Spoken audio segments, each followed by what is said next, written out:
तो अब खबरें विस्तार से। राजस्थान के डिप्टी सीएम पद और प्रदेश कांग्रेस अध्यक्ष पद से हटाए गए सचिन पायलट आज दोपहर दिल्ली में प्रेस कॉन्फ्रेंस करेंगे। राजस्थान के सियासी ड्रामे पर सचिन पायलट ने अब तक सीधे तौर पर कोई टिप्पणी नहीं की। ऐसे में आज की प्रेस कॉन्फ्रेंस में पायलट अपने फ्यूचर प्लान का खुलासा कर सकते हैं। सचिन पायलट अभी तक शांत रहे। डिप्टी सीएम पद से हटाए जाने के बाद उन्होंने सिर्फ एक ट्वीट के जरिए अपनी बात रखी। ऐसे में आज की प्रेस कॉन्फ्रेंस पर कांग्रेस के साथ साथ बीजेपी की भी नजर है। तो सचिन पायलट आज प्रेस कॉन्फ्रेंस करेंगे। कल वो राजस्थान कांग्रेस के अध्यक्ष पद और उप मुख्यमंत्री पद से हटा दिए गए थे। ये उम्मीद है कि आज वो इस प्रेस कॉन्फ्रेंस में कोई बड़ा ऐलान कर सकते हैं।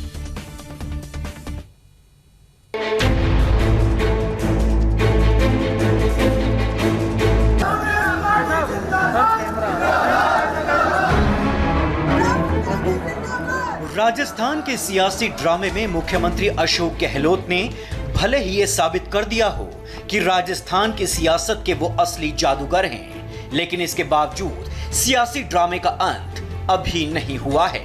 पिक्चर अभी बाकी है। सत्ता को परेशान किया जा सकता है, पराजित नहीं। इस ट्वीट के साथ बागी हो चुके सचिन पायलट ने साफ इशारा कर दिया कि उनका पावर गेम शुरू हो गया है। उनका प्लेन क्रैश नहीं हुआ है, वो लंबी उड़ान भरने वाले हैं। पायलट का अगला कदम क्या होगा, इस पर से आज दोपहर 12 बजे पर्दा उठ सकता है। जब वो मीडिया के सामने आएंगे, अपने फ्यूचर प्लान को समझाएंगे। लेकिन मंगलवार को हुए सियासी ड्रामे में पहली बाजी तो अशोक गहलोत ने जीत ही ली। और ये कोई प्रदेश कांग्रेस के अध्यक्ष जो हमारे पहले थे पायलट साहब, उनके हाथ में कुछ नहीं वहाँ पर। वो तो खुद ही वहाँ पे पूरी कुनबा जो है वो बीजेपी के हाथों में खेल रहे हैं। राजस्थान के सियासी घटनाक्रम में सचिन पायलट का विमान टेक ऑफ हो गया है। यही वजह है कि पायलट ने अभी तक इस सियासी ड्रामे पर सीधे तौर पर कोई टिप्पणी नहीं की है। लेकिन आज होने वाली प्रेस कॉन्फ्रेंस में सचिन पायलट कांग्रेस को आईना भी दिखा सकते हैं और आगे का प्लान भी समझा सकते हैं। कांग्रेस हाईकमान के आदेश और अशोक गहलोत की सलाह पर सचिन पायलट को डिप्टी चीफ मिनिस्टर के पद से हटा दिया गया है। राजस्थान कांग्रेस के अध्यक्ष का पद भी उनसे छीन लिया गया है। मुझे खेद है कि श्री सचिन पायलट और कुछ उनके मंत्री साथी वो भारतीय जनता पार्टी के षड्यंत्र में भटककर कांग्रेस पार्टी की जनता के द्वारा चुनी गई सरकार को गिराने का षड्यंत्र और साजिश कर रहे हैं। ये अस्वीकार्य है। इसीलिए बड़े दुखी मन से और खेद से कांग्रेस पार्टी ने श्री सचिन पायलट जी को, श्री विश्वेंद्र सिंह जी को और श्री रमेश मीना जी को उप मुख्यमंत्री और मंत्री पद के भार से फौरी तौर से मुक्त किया जाता है। राजस्थान के सियासी ड्रामे के 4 अहम किरदार हैं: अशोक गहलोत, सचिन पायलट, कांग्रेस और बीजेपी। पूरी कहानी इन 4 किरदारों के इर्द गिर्द घूम रही है। सचिन पायलट अशोक गहलोत को कटघरे में खड़ा कर रही हैं, तो अशोक गहलोत सचिन पायलट को विलेन मानते हैं। सचिन पायलट पिछले काफी दिनों से नाराज चल रहे थे और ये बात वो अलग अलग नेताओं को अपनी तरफ से बता चुके थे। पिछले रविवार को भी उनकी एक वरिष्ठ नेता से बात हुई थी कांग्रेस के, जिसमें उन्होंने सारी बात बताई। उन्होंने बताया कि क्या परेशानी उनको कांग्रेस पार्टी में हो रही है, किस तरह से उनकी अवहेलना हो रही है, किस तरह से उन्होंने मेहनत की थी विधानसभा चुनाव में। लेकिन उस सबके बावजूद जो उन्हें वायदा किया गया, उनकी पार्टी से जो शिकायतें थी, वो भी किसी तरह से रिजॉल्व करने की कोशिश लीडरशिप की तरफ से नहीं हुई। राजस्थान के रण के पहले राउंड में गहलोत बाजी मार गए। ऐसा नहीं है कि ये जंग पिछले 1 या 2 हफ्ते से चल रही हो। इसके लिए सियासी बिसात काफी पहले ही बिछा दी गई थी। यही वजह थी कि गहलोत ने सबसे पहले अपने विधायकों को एकजुट किया। गहलोत ने पार्टी के भीतर अपने सबसे बड़े राइवल सचिन पायलट को बड़ी आसानी से साइड लगा दिया, जिसकी वो कई महीने से कोशिश कर रहे थे। गहलोत सरकार बनने के बाद ही सचिन पायलट को ये लगने लगा था कि उनका कद कैबिनेट मंत्री से ज्यादा नहीं है। इतना ही नहीं, विधानसभा में जिस गेट से अशोक गहलोत और विधानसभा अध्यक्ष की एंट्री होती थी, उस गेट से प्रवेश करने पर भी सचिन पायलट पर पाबंदी लगा दी गई। गाहे बगाहे मुख्यमंत्री अशोक गहलोत सचिन पायलट पर निशाना साधकर बयानबाजी करते थे। सचिन पायलट के तमाम आदेशों और तमाम ट्रांसफर पोस्टिंग ऑर्डर्स पर भी कई हद तक के पाबंदी लगा दी गई। पहले दौर की लड़ाई जीतने के बाद अशोक गहलोत फुल कॉन्फिडेंस में हैं। गहलोत ने सचिन पायलट पर निशाना साधते हुए बीजेपी को भी कटघरे में खड़ा कर दिया। कहा, उन्हें इस साजिश की पहले से आशंका थी, इसीलिए उनकी पहले से तैयारी थी। ये पिछले 6 महीने से षड्यंत्र चल रहा था और हम सबको जानकारी थी कि ये षड्यंत्र बहुत बड़ा है, हॉर्स ट्रेडिंग हो रही है और ये चलता रहा और जो स्थिति आज पहुंची उसी कारण पहुंची है। हमारे कुछ साथी गुमराह होकर के चले गए दिल्ली के अंदर और बीजेपी के मंसूबे पूरे नहीं हुए। गहलोत ने एक तरफ अपने रास्ते के कांटे को हटाया, दूसरी तरफ कैबिनेट बैठक कर अपने विरोधियों को कड़ा संदेश देने की कोशिश की कि राजस्थान की राजनीति के असली और सबसे बड़े खिलाड़ी वही हैं। मंगलवार रात गहलोत मंत्रिमंडल की बैठक हुई, जिसमें राज्य में 223 करोड़ रुपए के निवेश की 2 परियोजनाओं को मंजूरी दे दी गई। उप मुख्यमंत्री सचिन पायलट और 2 मंत्रियों विश्वेंद्र सिंह और रमेश मीणा को हटाए जाने के बाद मंत्रिमंडल की यह पहली बैठक थी। सचिन कांग्रेस से बाहर जाते जाते कांग्रेस के भीतर के युवाओं को बगावत की हवा दे गए हैं। प्रिया दत्त से लेकर जितिन प्रसाद तक सबके ट्वीट ने कांग्रेस के लिए खतरे की घंटी बजा दी है। सबकी नजर अब सचिन पायलट के अगले कदम पर टिकी है। सचिन पायलट का अगला कदम क्या होगा, ये आज होने वाली सचिन पायलट की प्रेस कॉन्फ्रेंस से पता चलेगा। दिल्ली से विजय लक्ष्मी और देवेंद्र पराशर के साथ मनीष भट्टाचार्य, इंडिया टीवी, जयपुर। राजस्थान के सियासी ड्रामे में अशोक गहलोत ने एक बार फिर साबित कर दिया कि वो राजनीति के मंझे हुए खिलाड़ी हैं। गहलोत ने सियासत की ऐसी बिसात बिछाई कि एक तरफ वो अपनी मुख्यमंत्री की कुर्सी बचाने में कामयाब रहे, साथ ही साथ दूसरी तरफ अपने विरोधी सचिन पायलट और उनके करीबियों को बाहर करवाना का काम भी उनका हो चुका है।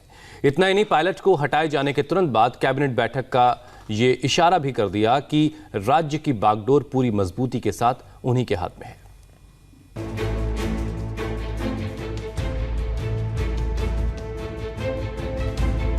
राजस्थान में सियासी जंग का पहला round chief minister Ashok Gehlot के नाम रहा।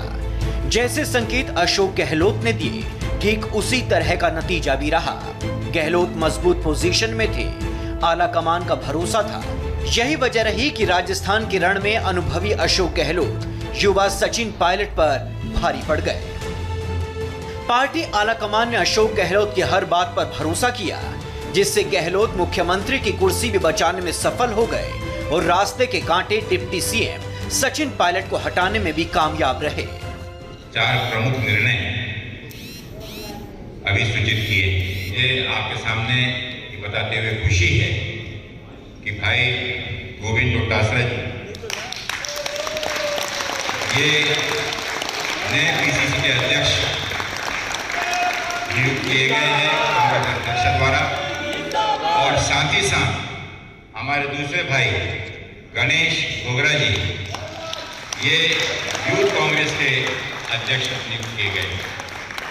साथ ही साथ हमारे उप मुख्यमंत्री जी और हमारे अन्य 2 मुख्यमंत्री, उनको मंत्रिमंडल की सदस्यता से बर्खास्त किया। अशोक गहलोत सिर्फ सचिन पायलट को ही बाहर करवाने में सफल नहीं हुए, बल्कि सचिन पायलट के करीबियों को भी मैदान से आउट करवा दिया। गहलोत ने अपनी कैबिनेट से विश्वेंद्र सिंह और रमेश मीणा को बाहर कर दिया। ये दोनों खुलकर सचिन पायलट के साथ खड़े थे। ईमानदारी से काम किया मैंने, उसका नतीजा मुझे ये मिला कि उन्होंने बर्खास्त किया। ऐसा कौन सा हमने पार्टी के खिलाफ या कोई ऐसा अनियमितताएं की या पार्टी के खिलाफ गए। हमारी नाराजगी थी तो हमने पार्टी के मंच पे बात रखी और पार्टी के मंच पे जो बिंदु थे उनके लिए वही कि हमारी समस्याओं का समाधान करें। जनता से जुड़ी हुई समस्याएं, गरीब से जुड़ी हुई समस्याएं, SC ST से जुड़ी समस्याएं। गहलोत की पोजीशन शुरू से ही मजबूत थी। कांग्रेस हाईकमान उनके साथ था। यही वजह रही कि सचिन पायलट का प्लेन उड़ने से पहले ही जमीन पर आ गया। सचिन पायलट की जगह अशोक गहलोत की सरकार में शिक्षा मंत्री गोविंद सिंह डोटासरा को राजस्थान कांग्रेस का नया अध्यक्ष बनाया गया है। सचिन पायलट के साथ राजस्थान यूथ कांग्रेस के अध्यक्ष मुकेश भाकर को भी हटा दिया गया है। उनकी जगह गणेश घोगरा को जिम्मेदारी दी गई है। राजस्थान NSUI अध्यक्ष पद से अभिमन्यु पुनिया को हटाकर अभिषेक चौधरी को लाया गया है। साथ ही राजस्थान कांग्रेस सेवा दल से राकेश पारीक को हटाकर हेम सिंह शेखावत पर भरोसा जताया गया है।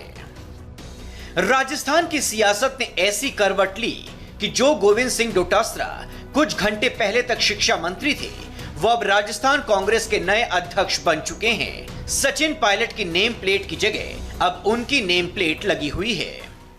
रणदीप सिंह सुरजेवाला को 15 मिनट भी नहीं हुए थे ऐलान करते हुए कि PCC अध्यक्ष के पद से सचिन पायलट को हटा दिया गया है। उसके ठीक बाद ही यहां पर आप देख सकते हैं गोविंद सिंह डोटासरा जो कि अब नए अध्यक्ष बनाए गए हैं, उनका बोर्ड लगा दिया। हालांकि बोर्ड भी पूरी तरीके से लगाया गया है, उस पर अभी टेम्प्रोरी ये पूरी तरीके से यहाँ पे चस्पा किया गया है कागज, जिस पे गोविंद सिंह डोटासरा जो कि अब अध्यक्ष बनाए गए हैं उनका नाम लगाया गया है। कांग्रेस ने सचिन पायलट और उनके करीबियों पर कार्रवाई की तो पायलट के कई करीबियों ने भी एक्शन से नाराज होकर पार्टी से रिजाइन कर दिया। तो सचिन पायलट पर एक्शन हो चुका है। अब बारी सचिन पायलट की है। उन्हें तय करना है कि वो क्या करना चाहते हैं, क्या करने वाले हैं, उनके पास अब क्या क्या विकल्प हैं।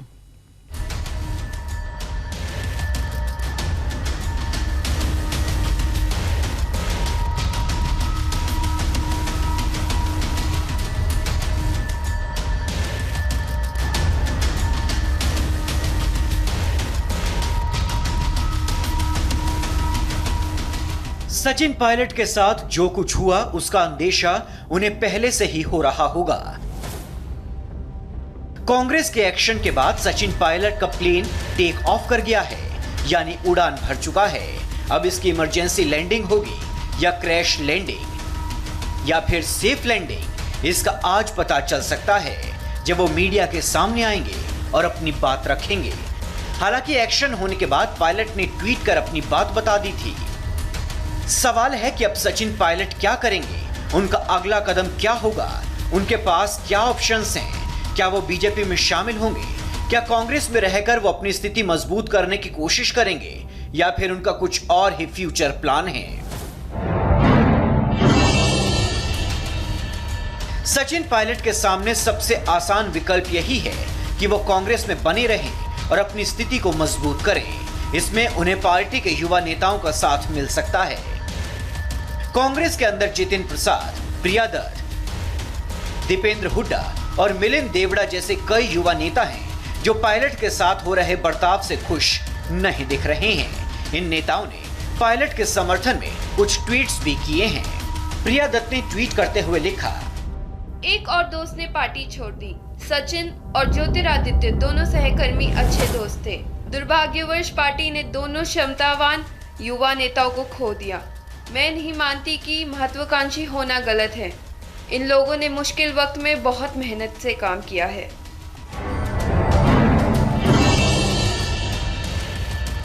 अब तक जो तस्वीर सामने आई है उसके मुताबिक फिलहाल सचिन पायलट के साथ 15 से 20 विधायक उनके साथ खड़े हैं। यही वजह रही है कि वो राजस्थान में ऑपरेशन अशोक गहलोत मुक्त कांग्रेस में नाकाम रहे, लेकिन अब वो कांग्रेस में रहकर अपने समर्थक विधायकों की संख्या बढ़ा सकते हैं, जिससे अगली बार वो जब गहलोत को चुनौती दें तो उनके पास पर्याप्त संख्या बल हो। लेकिन गहलोत जैसे मंझे हुए सियासी खिलाड़ी के सामने पायलट के लिए ऐसा कर पाना आसान नहीं होगा, वो भी तब जब उनके पर कतर दिए गए हों। ऐसा कौन सा हमने पार्टी के खिलाफ या कोई ऐसा अनियमितताएं की या पार्टी के खिलाफ गए।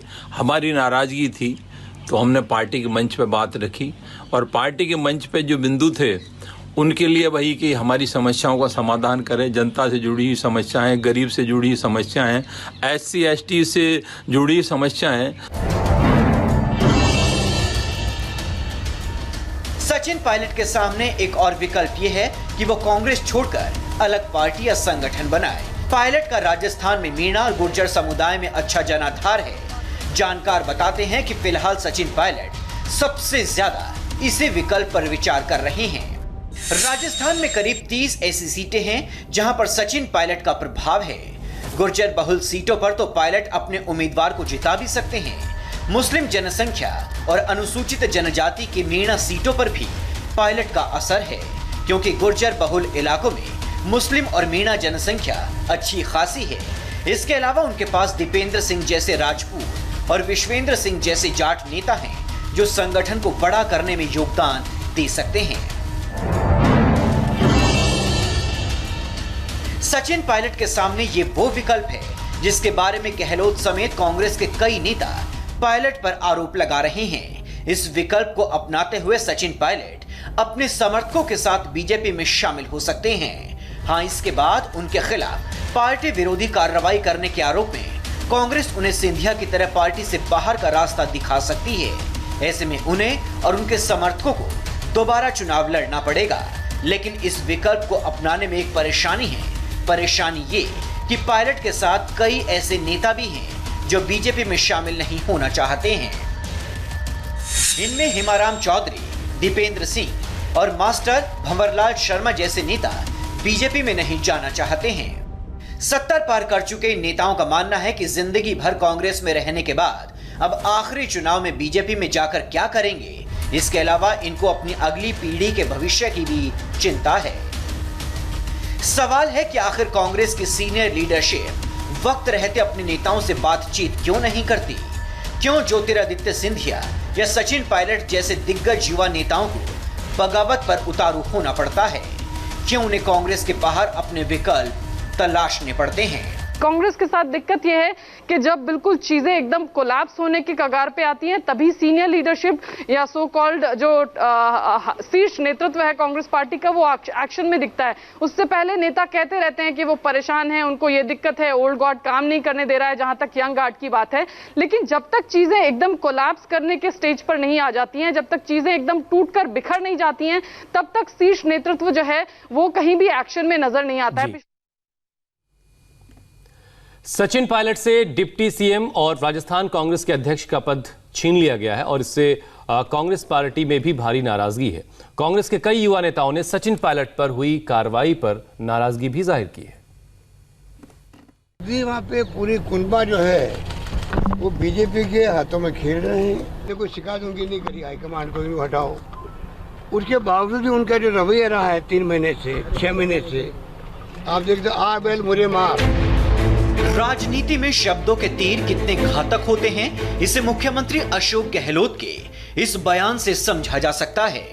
राजस्थान में कांग्रेस की वापसी कराने में जिस सचिन पायलट ने दिन रात एक कर दिया था, उसी सचिन पायलट को अशोक गहलोत ने दिन में तारे दिखा दिए। अशोक गहलोत अपनी चाल में सफल हो चुके हैं। अब बारी सचिन पायलट की है। आज होने वाली प्रेस कॉन्फ्रेंस से काफी कुछ तय हो जाएगा कि पायलट का प्लेन कितनी ऊंचाई तक उड़ान भरता है और कहां जाकर लैंड करता है। अपने पर हुई कार्रवाई पर सचिन पायलट ने अब तक कोई सीधा बयान नहीं दिया है, लेकिन इतना साफ है कि पायलट की बगावत ने कांग्रेसी युवाओं की आवाज को धार दे दी है। पायलट पर हुई इस कार्रवाई से कांग्रेस की जूनियर ब्रिगेड इस कदर खफा है कि खुलेआम पायलट के समर्थन में उतर आई है। प्रिया दत्त, दीपेंद्र हुड्डा से लेकर जितिन प्रसाद तक सबके ट्वीट ने कांग्रेस के लिए खतरे की घंटी बजा दी है। कांग्रेस नेता प्रिया दत्त ने सचिन पायलट को लेकर ट्वीट किया, मेरे एक और दोस्त ने पार्टी छोड़ दी। पार्टी के 2 बड़े नेताओं का जाना दुर्भाग्यपूर्ण है। क्या कांग्रेस में महत्वाकांक्षी होना गुनाह है? मुश्किल वक्त में इन दोनों ने बड़ी मेहनत की। प्रिया दत्त ही नहीं, सचिन के समर्थन में दोस्त जितिन प्रसाद ने भी ट्वीट किया। जितिन ने लिखा, सचिन पायलट मेरे केवल सहयोगी ही नहीं बल्कि अच्छे दोस्त भी हैं। कोई इस बात से इनकार नहीं कर सकता। सचिन पायलट ने बीते सालों में पार्टी के लिए पूरी निष्ठा के साथ काम किया। उम्मीद है हालात अभी भी सुधर सकते हैं। दुख है कि बात यहां तक पहुंची। जितिन के साथ साथ कांग्रेस नेता शशि थरूर ने भी पायलट पर हुई कार्रवाई पर ट्वीट करते हुए लिखा, मैं सचिन पायलट के कांग्रेस छोड़ने को लेकर दुखी हूं। काश बात यहां तक नहीं पहुंची होती। अलग होने के बजाय उन्हें अपने हमारे सपनों को पूरा करने के लिए पार्टी को बेहतर और प्रभावशाली बनाने के प्रयास में शामिल होना चाहिए था। इससे पहले पार्टी के वरिष्ठ नेता कपिल सिब्बल ने भी ट्वीट कर इस सियासी घमासान पर आलाकमान को सचेत कर दिया था। अपनी पार्टी के लिए चिंतित हूं, क्या हम तभी जागेंगे जब घोड़े हमारे अस्तबल से भाग जाएंगे। कांग्रेस के अंदर चल रही सियासी जंग में बीजेपी को भी निशाना साधने का मौका मिल गया है। दोनों का कुंबा टूट चुका है।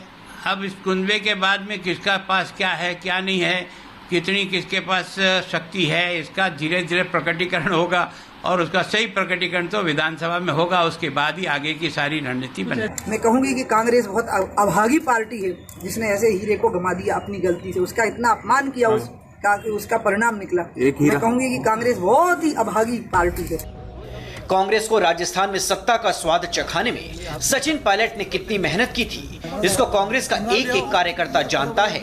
लेकिन कांग्रेस और गहलोत ने चुन चुन कर पायलट के लोगों को किनारे कर दिया, जिसका आज नहीं तो कल कांग्रेस को खामियाजा भुगतना पड़ सकता है।